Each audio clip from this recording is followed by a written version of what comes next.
En su enseñanza bíblica. Y mientras los que estamos aquí presentes, yo le invito a que abran sus Biblias en la primera epístola del apóstol Pedro. Primera epístola del apóstol Pedro, capítulo 3, versículos del 14 al 18. Primera de Pedro, capítulo 3, versos del 14 al 18. Y le hemos titulado el mensaje en esta tarde de la siguiente manera: el creyente ante la oposición. El creyente ante la oposición. Y dice así la palabra del Señor en el nombre del Padre, del Hijo y del Espíritu Santo. Dice: mas también, si alguna cosa padecéis por causa de la justicia, bienaventurados sois. Por tanto, no os amedrentéis por temor de ellos, ni os conturbéis, sino santificad a Dios el Señor en vuestros corazones, y estad siempre preparados para presentar defensa con mansedumbre y reverencia ante todo el que os demande razón de la esperanza que hay en vosotros, teniendo buena conciencia, para que en lo que murmuran de vosotros como de malhechores, sean avergonzados los que calumnian vuestra buena conducta en Cristo. Porque mejor es que padezcáis haciendo el bien, si la voluntad de Dios así lo quiere, que haciendo el mal. Porque también Cristo padeció una sola vez por los pecados, el justo por los injustos, para llevarnos a Dios, siendo a la verdad muerto en la carne, pero vivificado en espíritu. Pueden sentarse, mis queridos hermanos. El pasado domingo comenzamos una serie de mensajes basados en el tema de la defensa de la fe. Y hoy pues vamos a ver la defensa de la fe en el contexto de oposición. El cristianismo no ha sido extraño para la oposición. O sea, desde sus inicios, desde el mismo ministerio de Jesucristo en la tierra, Él enfrentó gran oposición. Oposición, ¿verdad?, de los grupos religiosos, y oposición también de representaciones de lo que es el Estado o el Imperio Romano en ese momento. Y luego que Cristo muere y asciende a los cielos, pues los discípulos también tienen y padecen de persecución. Algo de lo cual Jesucristo también le había advertido y le había avisado, que si a él lo persiguieron, también ellos iban a ser perseguidos. Los discípulos, los apóstoles, a través de la historia, no solamente ellos, sino también los que vinieron después de él, sufrieron muchos de ellos prisiones. Pero esas prisiones no fueron por la violación de un delito, en cuanto a que ellos tuvieran una vida de delincuencia. Muchos de ellos sufrieron lo que el mismo Jesucristo sufrió, que fue la pena de muerte, por causa de la fe, no por ningún delito, entiéndase, por robar, por matar, por defraudar, sino que simplemente por el hecho de llevar la fe. Y los llevó a ellos a ese aspecto de ¿qué? De persecución, inclusive de dar su vida. Murieron por el Evangelio. No murieron ni fueron ajusticiados, repito, por delito alguno. No porque ellos no hayan sido responsables en la tarea de resplandecer en la tierra, como dice la Biblia, que nosotros los creyentes somos luminarias que resplandecen. O sea que nuestra responsabilidad es glorificar a Dios y llevarnos aún con aquellos que no piensan como nosotros, llevarnos en paz. Pero aún dentro de lo pacífico que fueron los creyentes y los discípulos, la maldad existente llevaba a la persecución y a las situaciones difíciles. Hoy día ese tipo de oposición existe. En algunos sectores es una oposición violenta que se traduce ¿en qué? En muertes. En pastores que literalmente son asesinados con sus familias, misioneros que son torturados, en actos de violencia a los lugares públicos como los templos, donde son quemados, destruidos. Y en otras partes del mundo, como la que vivimos, no tenemos ese tipo de oposición violenta hasta ahora, pero sí tenemos oposición. O sea, entiéndase primeramente la cultura. El pensamiento de la cultura es muy anticristiano. Es muy antivalores del principio del reino de Dios. Y a medida que pasa el tiempo, se sigue la cultura distanciando de los principios que formaron este país y otras naciones, para darle lugar a un pensamiento anárquico, donde cada cual, como dice en el libro de los Jueces, hace lo que bien le parece delante de sus ojos. Y aunque eso parece una liberación del ser humano, sin embargo, lo que están llevando hacia ellos mismos es destrucción. Es como dijo el proverbista, hay caminos que al hombre le parecen ¿qué? Derechos, pero su fin es camino de muerte. Y en una sociedad donde prevalece la anarquía o prevalece el individualismo o prevalece el hedonismo, que es la búsqueda o el fin mismo del placer, eso a la larga trae un gran problema social. La sociedad se autodestruye con ese tipo de pensamiento. ¿Por qué? Porque Dios nos creó para vivir en comunidad y disfrutar de la comunidad y tener responsabilidad en esa comunidad. Y como bien dijo el apóstol Pablo cuando se refiere a Timoteo, cuando le escribió a los filipenses, que él recomendaba a Timoteo porque no tenía otro que se interesase tanto por ellos como otras personas. Y es que el Espíritu de Cristo en términos de la sociedad es el que sí podamos nosotros como individuos ser felices y disfrutar de las bendiciones de Dios.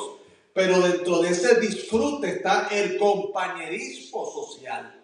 O sea que doy amor a mi prójimo y a mi hermano en la fe y comparto con las bendiciones de Dios con aquellos que no son tan afortunados. Y nos permite entonces caminar en unidad, porque Dios nos creó para ello.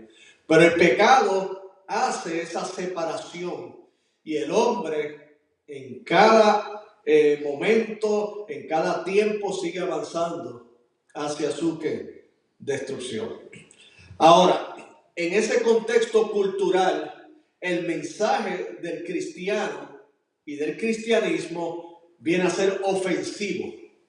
Y esa es la palabra clave de esta generación, ofensa.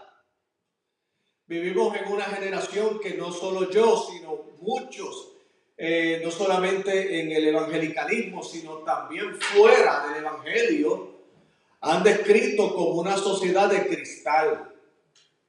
¿Por qué? Porque todo le ofende. Todo. Ahora hay que tener tanto y tanto cuidado. ¿Por qué? Porque son generaciones sumamente frágiles y el tú expresar libremente tus opiniones con respeto sobre algunos temas les resulta ofensivo, aún dirigiéndote con respeto. ¿Por qué? Porque en ciertos lugares, si tú hablas de algo, no, ya yo estoy ofendido. Si te expresas en las redes sociales, ya yo estoy ofendido. Si hablas solamente de que, mira, yo vi este programa porque me gustó este programa o esta película por sus valores, ya más tú me estás ofendiendo. Vivimos el tiempo de la gente ofendida. Ahora, resulta que el cristiano, el creyente, pues no puede ofenderse. O sea, pueden venir opiniones sumamente contrarias al Evangelio e inclusive realmente ofensivas a nuestra fe. Pero nosotros no podemos decir nada. Porque ellos mismos son los que nos dicen, pero tú eres un seguidor de Jesucristo, tú no puedes defenderte, tú no puedes decir nada. Pues déjeme decirle algo a esta generación de cristal. Ciertamente nosotros no hemos sido llamados por Cristo a ofender a nadie. Pero sí hemos sido llamados por Cristo a mantenernos firmes en la verdad. Y que si es necesario, hay que presentar defensa de nuestra fe en medio de las circunstancias de oposición. Y eso es lo que tenemos ante nuestra consideración en este texto. El apóstol Pedro se está dirigiendo a creyentes que en ese contexto pues estaban sufriendo persecución. De hecho, usted puede apreciarlo en el primer capítulo de la primera epístola de Pedro, en el capítulo 1, cuando dice en el verso 6 en adelante, y lo leo, dice, en lo cual vosotros os alegráis, o sea, en cuanto a la fe y en cuanto a lo que el Señor nos ha dado mediante la resurrección de Él entre los muertos, o sea, esa esperanza viva. Dice, aunque ahora por un poco de tiempo, si es necesario, tengáis que ser afligidos en diversas pruebas, para que sometida a prueba vuestra fe, mucho más preciosa que el oro, el aunque perecedero se prueba con fuego, sea hallada en alabanza, gloria y honra, cuando sea manifestado ¿quién? Jesucristo. Verso 8, a quien amáis sin haberle visto, en quien creyendo, aunque ahora no lo veáis, os alegráis con gozo inefable y glorioso. O sea, él está hablando de que tengamos esperanza por la resurrección de Cristo de los muertos y que esa esperanza nos va a ayudar a sostenernos en lo que él describe como un poco de tiempo ante las pruebas. Ahora, ¿qué pruebas son las que ellos estaban recibiendo? Bueno, entre las pruebas que ellos tenían rechazo social.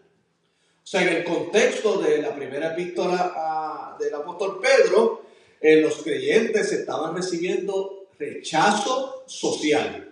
O sea, rechazo de que no solamente de las comunidades o de los sectores que estaban allí, sino que hasta inclusive pudieron haber recibido rechazo de quienes, de aquellos que estaban cerca de ellos, entiéndase de familiares.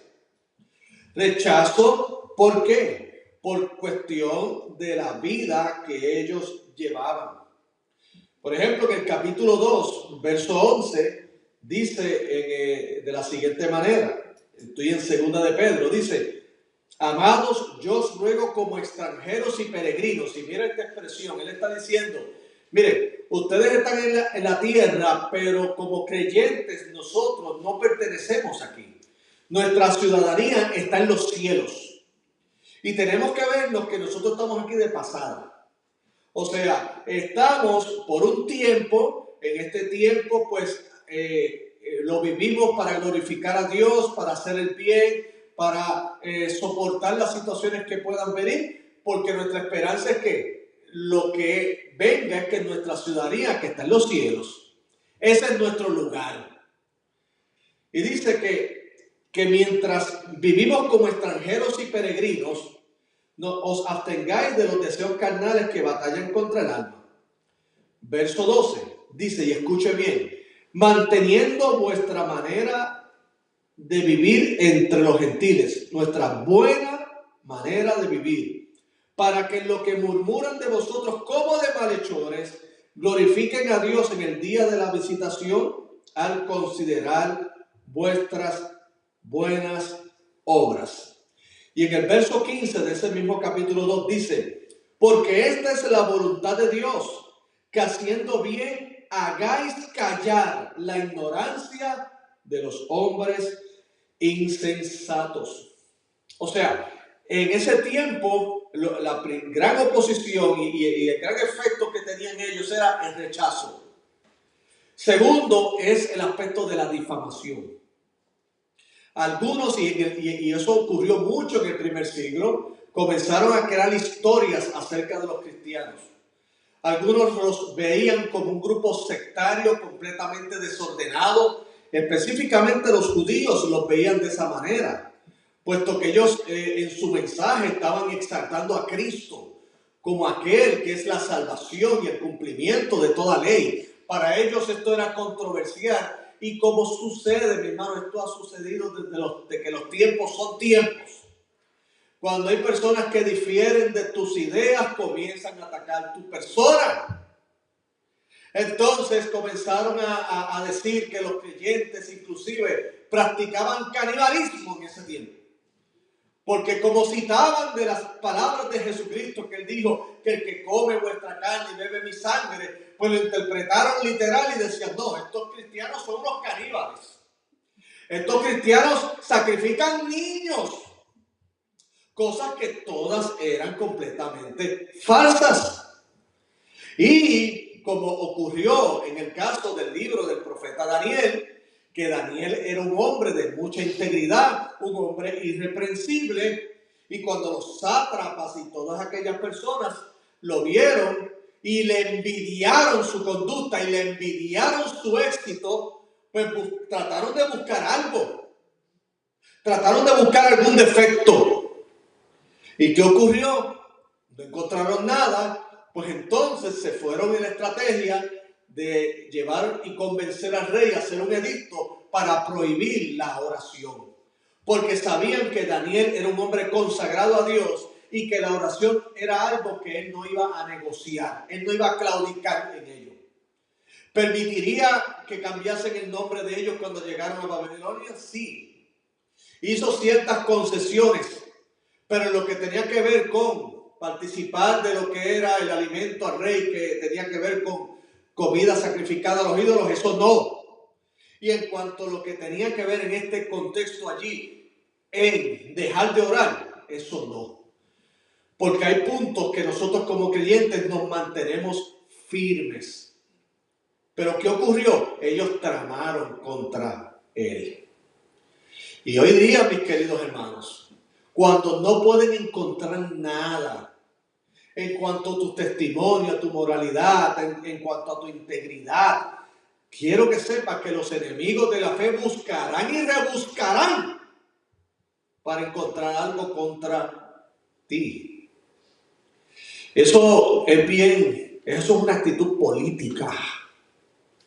¿Qué hacen los políticos en sus campañas o en sus estrategias? Contratan personas específicamente para que investiguen al contrario. Y le digan, búscate dónde estudió, búscate si cuando estaba en primer grado le faltó respeto a la maestra, búscate si él los padres tenían quejas de él, búscate algo que le acere su integridad. Y cuando no le encuentran, se lo inventan. Y usted sabe que es así. Y hasta inclusive se ha aceptado como normal que eso sea así, es como un juego ya. De hecho, ya estamos esperando las elecciones para ver todo el drama, porque eso ya es como casi entretenimiento. Y no sabemos a quién creerle, porque el político, sea del partido que sea, juega el mismo juego. Ahora, en el Señor eso no puede pasar. Y en el caso del contexto de 1 Pedro, el mundo hacía eso con los creyentes. Ahora, los creyentes del primer siglo, como los de hoy, no somos hechos de piedra. ¿Qué quiere decir eso? Que tenemos sentimientos. Y esas cosas nos afectan. Nos molestan. Nadie puede decir, nadie, ningún creyente, que una difamación, una mentira que se diga contra él, eso pues dice, eso no es nada. No, uno puede decir de momento eso no es nada, pero no le va a dar cabeza a eso. Y decir, oye, ¿cómo es posible que la gente sea tan irresponsable? Y puedan jugar con la reputación y hasta mentir. Y esas cosas realmente molestan. Ahora, eso no lo podremos evitar, pero sí de acuerdo al texto bíblico nos da unos consejos de cómo enfrentar esa oposición. Porque Pedro le está hablando, mira, tengan esperanza. Ustedes no se preocupen si ustedes los acusan de malhechores, pero no lo son. Porque es mejor sufrir haciendo el bien que sufrir por haber hecho el mal. Entonces, ¿cómo nos enfrentamos ante la oposición, ya sea de la difamación o de la que tiene que ver con llevar la contraria y tratar de refutar nuestras creencias? Pues primeramente, de acuerdo al apóstol Pedro, el creyente ante la oposición debe santificar ¿qué? Su vida. Debe santificar ¿qué? Su vida. Dice en el verso 15, sino santificad a Dios el Señor en vuestros corazones. Previo a eso, dice, por tanto no os amedrentéis por temor de ellos, ni os conturbéis. ¿De qué? De aquellos que te hacen sufrir y que tú sufres por causa de la justicia. Entonces, lo primero es santificar tu vida. ¿Cómo lo podemos entonces aplicar este concepto para que lo podamos entender? Es sencillamente asegurar nuestro corazón en Dios. Asegurar nuestro corazón en Dios. En otras palabras, vamos a seguir buscándole sinónimos, consagración. Vamos a seguir buscándole palabras, compromiso. En otras palabras, asegurando que nuestro corazón en el Señor. ¿Por qué? Porque la oposición y el ataque pueden crear en nosotros otro tipo de reacción, que es que nos lleve de la incomodidad a una ira. Y de la ira nos puede llevar a pecar. La Biblia nos dice que airaos, pero no que pequéis. O sea, el apóstol Pablo, que escribió eso a los Efesios, estaba muy consciente que, oye, nosotros como seres humanos nos podemos airar. ¡Claro que sí! ¿Quién ha dicho que un creyente no siente ira en un momento dado? O sea, incomodidad, que se siente realmente indignado por las injusticias. ¡Claro que sí! De la misma manera que nos gozamos con las bendiciones, nos indignamos con la injusticia, sea hacia nosotros o sea hacia seres queridos o hacia personas que sabemos que son víctimas de sistemas opresores. ¡Claro que sí! Ahora, una cosa es airarse y otra es pecar. Una cosa es que yo me aire y entonces yo deje que ese sentimiento de ira se apodere de mi corazón y yo vaya entonces a crear una situación que, aunque yo tenga la razón, sin embargo no glorifica a Cristo. Porque ahí es que entonces tenemos que tener cuidado. Recordemos que el enemigo nos tira la carnada para luego hacernos caer. Y hay personas, inclusive en el mundo, que te provocan para precisamente sacar lo peor de ti, para luego decir, míralo. Porque eso es parte de la trampa. Nosotros tenemos que ser más listos que eso. Porque saben que están cometiendo injusticia, saben que nuestra reacción es de airado porque es normal. Pero lo que esperan es que nosotros perdamos el control, porque es lo que dice la Escritura habla de autocontrol. Y perdamos el control, entonces nos dejemos llevar por las emociones y digamos o hagamos cosas que los enemigos de la fe las puedan usar a nuestra contra. Que sigue siendo una trampa sumamente baja, pero la utilizan.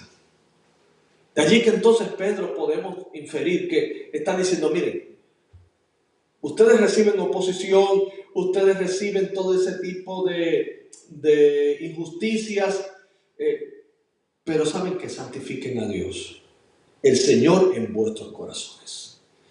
En otras palabras, allí, en lugar de hacer algo o decir algo que nos pueda alejar del Señor, es cuestión de hacer algo que nos acerque más al Señor. ¿Y cómo que se puede hacer en una circunstancia de injusticia que nos acerque más al Señor? Pues mire, todo lo que quisiéramos decirle a alguien, vamos a compartírselo al Señor. Las oraciones nuestras públicas son así muy formales. ¿Verdad que sí? Pero cuando estamos delante del Señor, abra su corazón delante de Él. Diga cómo se siente. Me siento indignado. Me siento molesto. Señor, yo estoy tan mal que el Adán se me está saliendo en lugar del Cristo. Señor, estoy que si lo veo de frente, no sé cómo voy a responder, Señor. Y perdóname, yo sé que esto no está bien, pero Padre, entiéndeme. Desahógate, abre tu corazón con el Señor. Eso no fue lo que hizo el salmista. Los salmos están llenos de todo este tipo de oraciones del salmista a Dios. Muchos de alegría, otros de reconocimiento de los actos redentores de Dios en el pasado. Pero de otros es: Señor, mira a mis enemigos. Mira estos impíos. Oye, lo que están diciendo, mira, esta gente es mala. Están buscando mi vida. Están buscando ocasión para lastimarme, para hacerme daño, Señor. Ven a mi rescate. Ven a mi rescate. ¿Por qué? Porque puedo dejarme llevar por las emociones y hacer algo que entonces las tinieblas ganen provecho con ello. Entonces santificamos nuestro corazón cuando nos llevamos nuestra causa a Dios. ¿No se ha desahogado algún día con Dios así? Oh, mi hermano, el nuevo. Oh, sí. Y yo le voy a decir algo: algunos de mis desahogos no han sido en oración. Yo he orado parado, caminando de un lado a otro. Sí, que alguien está afuera, te está hablando solo, loco. Sí, pero he aprendido mejor a vaciar mis emociones delante de Dios que con otros. No porque siempre haya sido así, es porque aprendí de mis errores. Oh, mira, que te quiero que sepa que ahogue en el ministerio. Hubo momentos que me pasó como a Moisés, le di a la piedra en vez de hablarle.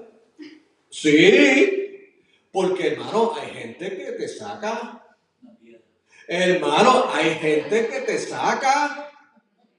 Hay gente que saca lo peor de ti. Y tú luchas por consagrarte y ser humilde y manso y humilde. Pero Dios mío, son gente persistente en sacar el demonio que tiene. Y tú dices: Señor, pasa de mí esta copa, Señor, quítalo de mi vida, Señor, sácalo, haz algo, Señor, múdalo de iglesia, haz algo. Hermano, los pastores hemos orado así. Todos los pastores. Y muchos de los que me estén viendo aquí saben, deben estar viendo esto y diciendo amén.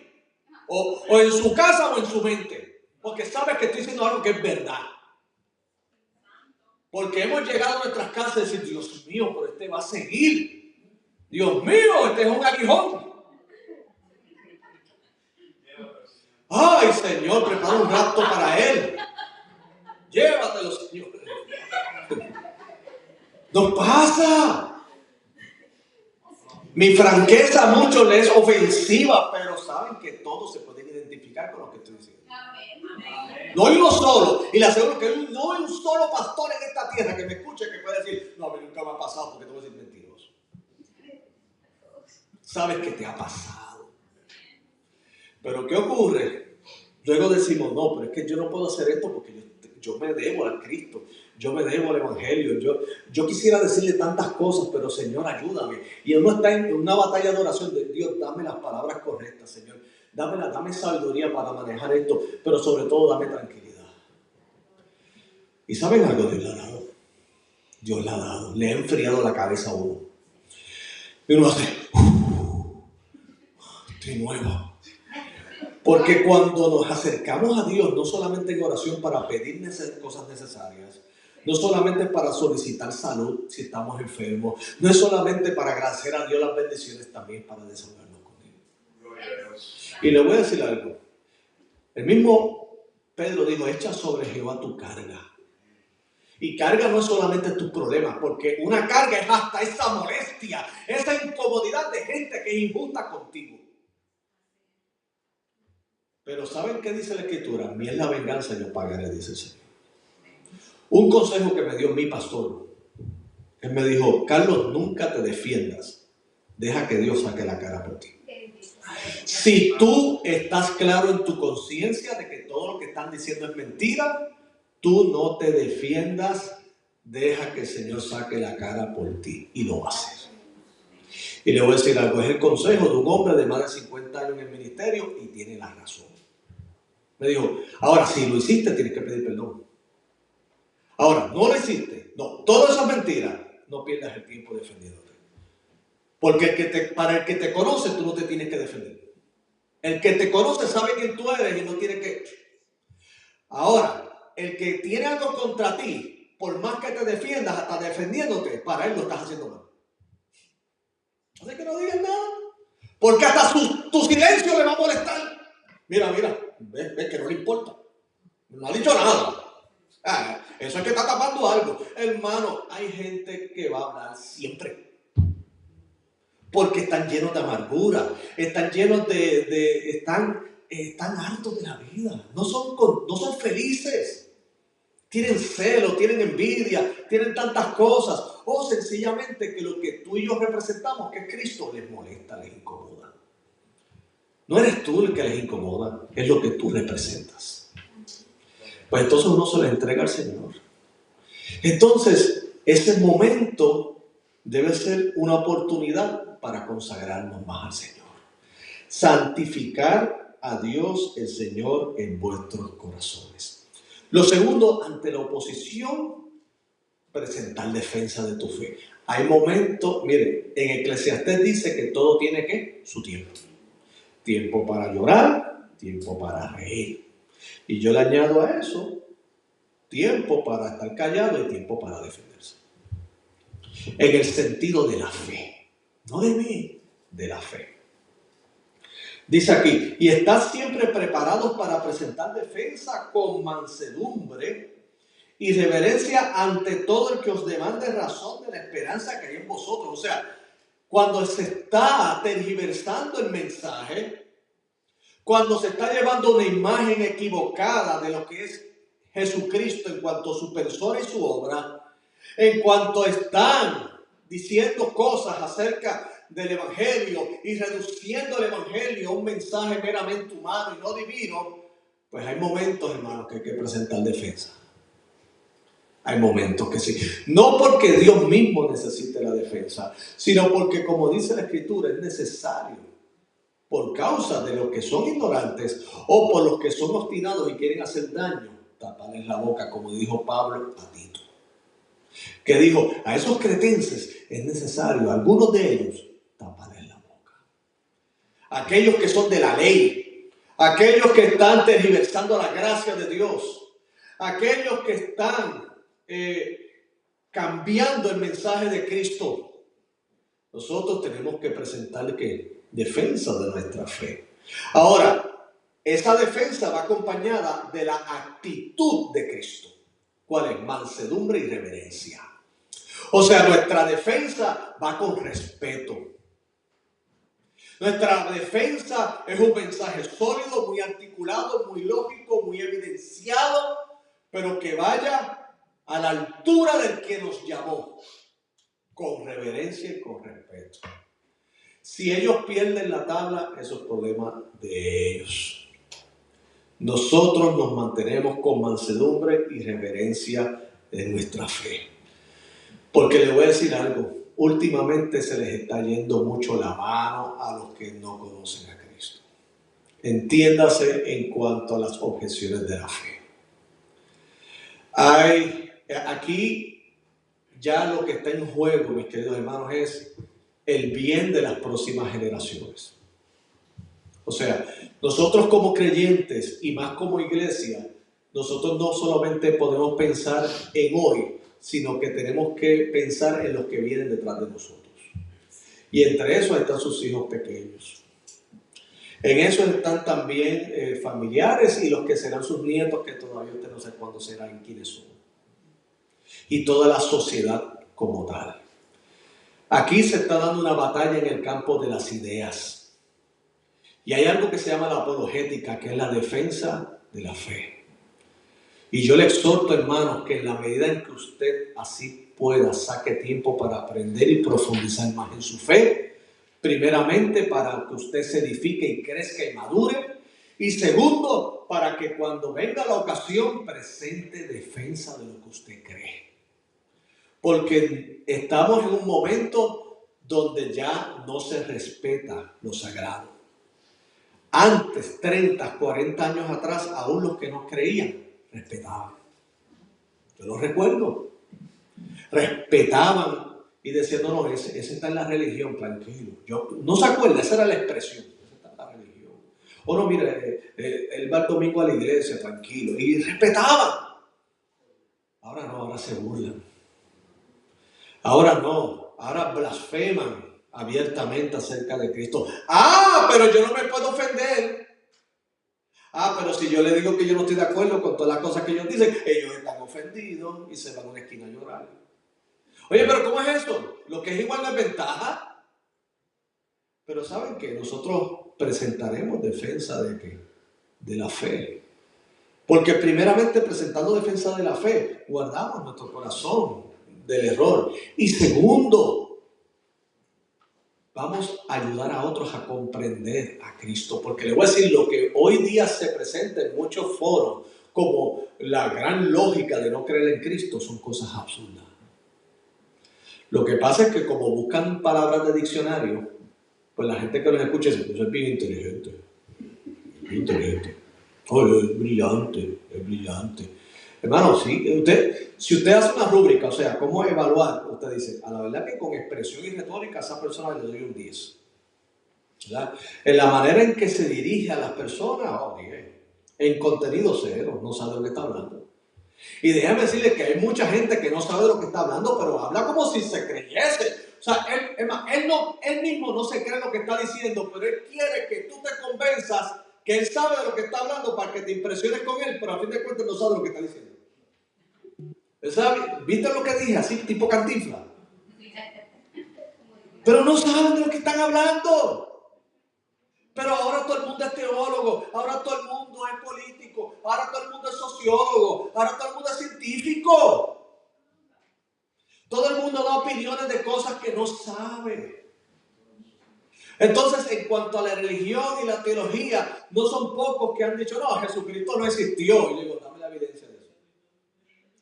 Porque un buen apologista comienza presentando defensa preguntándole a ellos, ven acá, tú dices que Cristo no existió, dame la evidencia. Es que yo lo vi en el Código Da Vinci. ¿Lo leíste o lo viste en la película de Tom Hanks? Sí, yo lo vi. Ajá, ¿lo viste ahí? Ajá, ¿y dónde más? No, hay una página de internet que se llama creerlo2.com, que eso, ahí, chacho, hay evidencia. ¿Evidencia de qué? Entonces tú estás negando la fe porque dices que estos son fábulas y mitos, pero tú estás creyendo a gente que no ha corroborado nada de lo que está diciendo. ¿Quién es el tonto aquí? Vamos a ser claros. Primero acepta que es tu obstinación de no sujetarte al mensaje. Sé honesto y consistente contigo mismo. Es que tú no quieres creer. Pues ese es tu problema. Fantástico, yo te lo respeto. Pero no te vengas aquí a hablar de unas supuestas evidencias que tú no tienes, no sabes. Que la Biblia fue escrita por un montón de hombres. Claro que fueron hombres, claro. La Biblia nunca ha reclamado que estos fueron ángeles con bolígrafo escribiendo. Nadie ha dicho eso. Ahora, que fueron hombres inspirados por el Espíritu Santo de Dios, eso es lo que dice la Biblia. Y como hombres utilizaron géneros literarios humanos, poesía, historia. Utilizaron salmos, utilizaron parábolas, utilizaron diferentes métodos. Claro, Dios utilizó los métodos humanos porque de otra manera, ¿cómo lo vamos a entender a un Dios tan grande? Pero fueron hombres inspirados por Dios. Pero eso tiene que tener errores. Bueno, algunos copistas pudieron haber cometido errores en pasar un manuscrito de otro. La Biblia se compone de miles de manuscritos. Ahora, el original y todas las otras traducciones, hay unas traducciones que son excelentes. Antes no había fotocopiadoras, mi hermano. La gente tenía que copiar los documentos y pasarlos a otro y a mano, ahí. Pero ¿qué ocurre? En contenido y todo, está en la palabra de Dios y no tiene errores. Pero tú no le encuentras errores a Sócrates. A Platón no le encuentras errores, ¿verdad? Y hago la aclaración. Yo doy clases de filosofía y me gusta. Pero no me vengas a decir a mí, la Biblia tiene mejores. Ellos no. Ellos se contradecían entre ellos mismos. Y es porque eso es parte de la esencia del filósofo. Yo te digo algo ahora para que tú me contradigas mañana y seguimos jugando a eso. Eso es. Pero claro, dentro del proceso se van buscando verdades y se van buscando razonamientos. Y el ser humano es racional. Nosotros somos gente que piensa, se supone. Y el cristianismo usa bien la razón. Bendito sea el nombre del Señor, porque la sabiduría es Cristo mismo. Entonces presentamos defensa de nuestra fe. Cuando nos dicen, tú crees en esa locura de la resurrección. Okay. Primero, no es una locura. Segundo, es un hecho factual. ¿Cuáles son las evidencias? Los evangelios son documentos que, aunque tú no lo aceptes como palabra de Dios, sin embargo, para efectos de evidencia, tienes que tomarlo en consideración porque son documentos históricos. Y aparte de eso, hay escritores extrabíblicos que hablaron de los seguidores de Jesucristo y de ciertas creencias de ellos. O sea, que avalan el aspecto histórico de nuestra fe. Trabájate con eso. Ahora, ven acá, háblame del Sasquatch. ¿Qué evidencia hay? ¿Qué es el Sasquatch? El hombre, el pie grande. O vamos a hablar de algo más contemporáneo. La gente quiere creer en el chupacabra. Busca una evidencia de chupacabra. No, yo encontré una gallina con un joto bien grande aquí. Eso pudo ser tantas cosas. Pero ¿saben qué? El que se niega a creer en la verdad termina creyendo cualquier cosa. Repito, el que se niega a creer en la verdad termina creyendo cualquier cosa. Yo he visto y he escuchado gente que me dice, creer en Cristo y en Dios es lo más absurdo que hay. Pero sabes que la tierra es plana. Nice. You are so deep.